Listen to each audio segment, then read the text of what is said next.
Yun, what's up mga kabayan? Ngayong araw nga meron tayong pagbibigyang isa sa mga top follower ko dito sa Facebook page. Ito, naready ko na yung mga ibibigay ko sa kanya. Tumawag na nga si kabayan, nasa labas na daw siya ng accommodation namin. For pick up nga pala to si kabayan, di kasi makapag-deliver yung driver ko.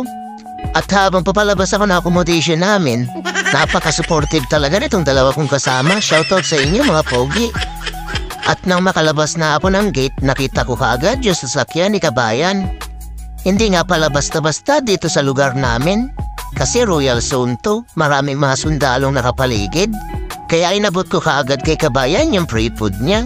Ayan si kabayan. Yan siya yung isa sa top follower ko. Taga-saan nga dito sa Riyadh, kabayan? Anong exit ka? Hindi ko alam anong exit. Second Industrial. Second Industrial. Alcards. Layo ano? Oo, malayo Na na.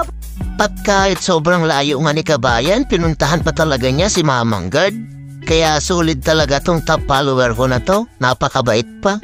Kaya ingat ka kabayan. Thank you Mamang Guard. Natanggap ko na yung mga bigay mo. God bless.